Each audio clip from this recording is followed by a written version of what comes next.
aujourd'hui le concept, c'est qu'il n'y a pas de concept en fait.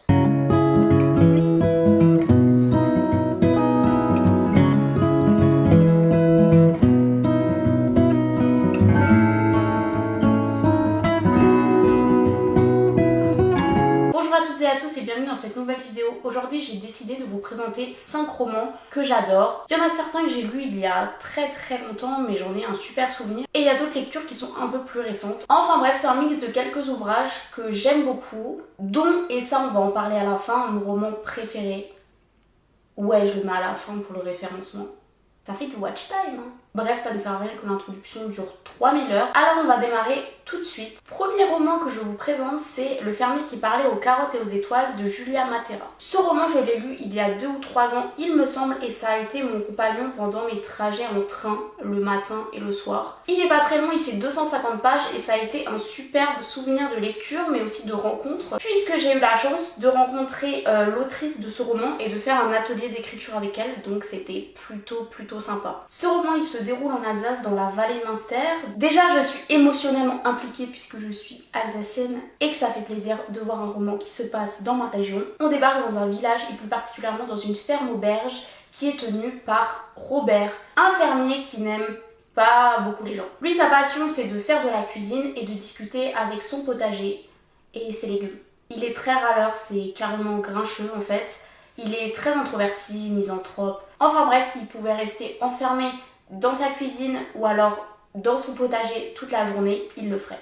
Mais un jour, le calme explose puisque sa fille décide de s'installer chez lui avec ses 2 filles à elle, 2 jumelles qui sont débordantes d'énergie. Avec ça viennent la nourrice ainsi que son fils qui est adolescent et qui ne sait pas vraiment ce qu'il veut faire de sa vie. Enfin bref, beaucoup trop de gens vont arriver dans le périmètre de sécurité de Robert et sa vie va être carrément chamboulée. Ce roman, je l'ai adoré déjà parce que, comme je vous l'ai dit, il se passe en Alsace et que Robert, c'est un petit peu l'Alsacien typique. D'ailleurs, l'autrice s'amuse à mettre dans ce roman des mots et des expressions en alsacien, ce qui m'a fait exploser de rire. Et en plus de ça, je trouve que la plume de l'autrice est quand même extrêmement poétique. Il y a des descriptions du jardin, puisque Robert, ses légumes, c'est un petit peu ses âmes sœurs, donc on va avoir des descriptions très lyrique, très poétique et c'était plutôt drôle. D'ailleurs, globalement, le roman est hyper barré et second degré. C'est vraiment une bulle de légèreté qui fait du bien. Ce roman, je le conseille à tout le monde, les petits et les grands, chacun y trouvera son compte. Et si je peux faire un peu de promo pour des auteurs qui sont alsaciens, écoutez, je le fais. On passe au deuxième roman qui n'a absolument rien à voir. Il est pas très drôle ce roman, mais il est hyper intéressant. Il s'agit de La Vague de Todd Strasser. La Vague, si vous avez fait de l'allemand à l'école, vous avez forcément vu le film. Ce roman est donc celui qui l'a inspiré. Et il est inspiré lui-même d'un fait divers qui a eu lieu dans les années 70 aux États-Unis. Pour vous résumer l'histoire, on va suivre Ben Ross, qui est un professeur d'histoire-géographie, qui enseigne à ses élèves de lycée la Seconde Guerre mondiale. Et ils n'ont pas vraiment l'air déjà de peser la gravité des événements qui ont été commis pendant la Seconde Guerre mondiale. Et en plus de ça, ils ne comprennent pas comment des civils ont pu participer et collaborer au génocide, mais aussi aux autres crimes de guerre. Et Ben Ross, c'est un prof qui est un peu particulier. Il prend ce sujet très à cœur et on le comprend, mais il décide de montrer à ses élèves concrètement comment se met en place un régime autocratique. Il va créer un mouvement, La Vague, lui donner un slogan, la force par la discipline, par la communauté, par l'action. Et étonnamment, les élèves, ils vont se prendre énormément au jeu, ils vont rentrer dans le mouvement de la vague et ça va très rapidement sortir de la classe puisque le lycée entier va adhérer à ce mouvement, même si quelques élèves restent réticents et ceux-là ils vont complètement être mis de côté par les autres. La Vague, selon moi, c'est un roman qui doit passer obligatoirement entre les mains de tous les élèves qui étudient l'histoire de la Seconde Guerre mondiale et de manière plus large entre toutes les mains. Le message qui est délivré dans ce roman est vraiment universel et il est important de s'en rappeler. Là aussi, le roman il est tout petit, il fait environ 200 pages, il se lit très facilement et en plus, c'est écrit en énorme à l'intérieur, donc aucune excuse. Regardez aussi le film qui a été fait, c'est un film allemand, donc on a une autre vision de cette expérience. La Vague, c'est un roman essentiel qui fait partie de mes préférés. C'est un livre que j'aime aussi relire régulièrement, ce qui est assez rare pour moi, j'avoue. J'ai pas vraiment l'habitude de relire mes livres, mais celui-là, oui. J'aime bien parce qu'on alterne entre des romans hyper psychologiques et dark et des romans qui sont plus poétiques, dans la méditation, dans la réflexion aussi, mais de manière très douce.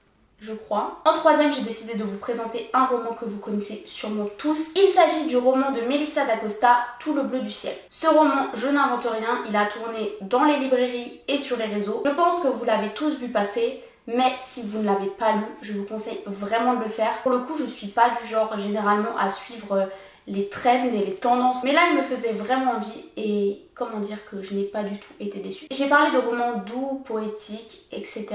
Tout le bleu du ciel, c'est la poésie incarnée. La plume de l'autrice est absolument splendide et je le considère comme doux, même s'il m'a clairement fait pleurer du début à la fin. Quelque part, ce livre, il m'a apaisée. Même si vous allez voir le résumé, c'est pas forcément très joyeux. On va suivre le personnage d'Émile qui a 26 ans et qui est malheureusement atteint d'un Alzheimer précoce et ses jours sont clairement comptés. Il lui reste à peu près 2 ans à vivre. Et lui, il n'a pas vraiment envie de finir sa vie dans un hôpital ou alors à la botte de ses parents ou de ses amis et du coup il décide de partir à l'aventure. Et pour ça il va poster une annonce sur un site pour se trouver un ou une partenaire de voyage, histoire de quand même pas finir tout seul. Ce partenaire de voyage, il va le trouver rapidement. Elle s'appelle Joanne et c'est une fille très timide, mystérieuse et forcément ils vont passer des moments ensemble, ils vont avoir de grandes discussions sur leur vie, même s'ils restent au début très secrets, au fur et à mesure du voyage, ils vont se confier l'un à l'autre et Émile va finir par comprendre pourquoi Joanne a littéralement plaqué toute sa vie pour partir en road trip de 2 ans avec un inconnu. Parce que mine de rien, tout le monde ne le ferait pas, je pense. Ce roman, c'est un vrai coup de cœur, comme je vous l'ai dit, la plume de l'autrice est absolument splendide. Les paysages du road trip, puisqu'ils sont dans le sud de la France, dans les Pyrénées, et c'est juste magnifique déjà de voir les paysages, mais aussi de voir la relation entre les deux évoluer, de voir une confiance se construire et peut-être plus.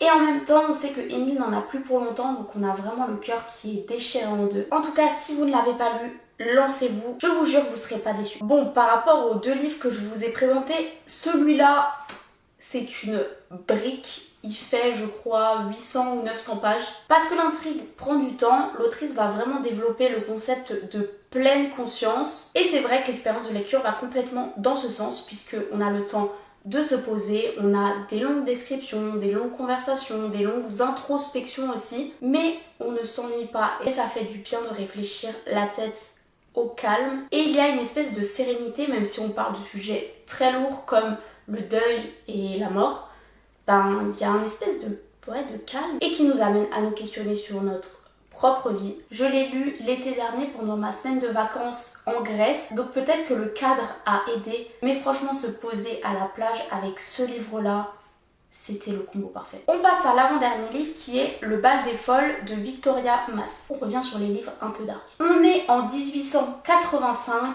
dans l'hôpital psychiatrique de la Salpêtrière à Paris et tous les ans est organisé, et ça c'est inspiré de faits réels puisque la Salpêtrière a vraiment existé et que ce qu'il se déroulait entre ces murs a vraiment existé aussi. Tous les ans est organisé ce qu'on appelle le bal des folles, c'est-à-dire qu'on va exhiber toutes les femmes qui sont internées dans l'hôpital psychiatrique et qu'on va inviter le beau monde de Paris, les bourgeois, les nobles et aussi quelques curieux. Le bal des folles, c'est un bal qui est costumé et où il y a beaucoup de musique, de danse. Et la star de ce bal n'est nul autre que le docteur Charcot, qui lui aussi a vraiment existé et qui est un psychanalyste qui a opéré à la fin du 19e, début 20e. En gros, c'est notre Freud à la française quoi. Dans le roman, on va suivre le destin de 3 femmes. L'assistante de Charcot, une prostituée qui a été internée puisqu'elle a littéralement assassiné son proxénète, mais aussi une jeune femme qui a été traumatisée par des abus et des violences qu'on lui a infligées. Et j'en profite maintenant pour glisser le fait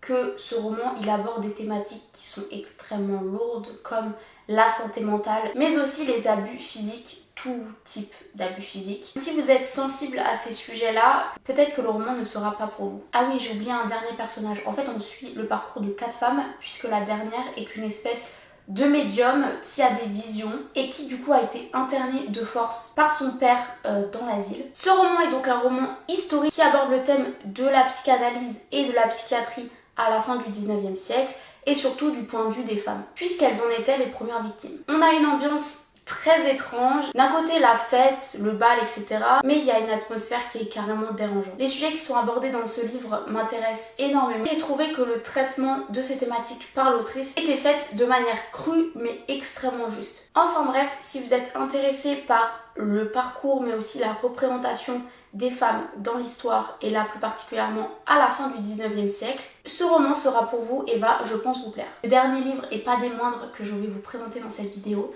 c'est Le Parfum de Patrick Süskind, qui est mon roman préféré de tous les temps et je ne sais pas si un jour un autre roman arrivera à le détrôner. Il est là depuis très longtemps. Le Parfum, je l'ai lu pour la première fois au lycée, je l'ai relu en licence, je l'ai relu en master. Bref, c'est clairement mon incontournable et je ne vais pas être très objective sur ce livre puisque je n'ai absolument rien à lui reprocher. L'histoire est parfaite, l'ambiance est extrêmement bien travaillée, la plume de l'auteur est absolument incroyable, les personnages sont travaillés et on plonge tellement, mais tellement en profondeur à l'intérieur d'eux, c'est du génie. C'est du génie. Le Parfum, de quoi ça parle? On est au 18e siècle à Paris et on va suivre la vie d'un personnage qui s'appelle Jean-Baptiste Grenouille. Clairement, il n'y a rien qui va. Il est abandonné par sa mère, il est confié à un prêtre qui va ensuite le mettre dans un orphelinat. Il subit de la violence, des moqueries. Enfin bref, malheureusement, il n'a rien pour lui, sauf une chose, il a un don. Depuis qu'il est petit, il a un odorat surdéveloppé, c'est-à-dire qu'il arrive à sentir des choses à l'autre bout du bâtiment. Son nez, il dépasse les murs, il dépasse même la rue. Il sent tout. Et il arrive à chaque fois à identifier et à classer l'odeur qu'il sent. C'est un crack. Un projet va donc se dessiner dans sa tête.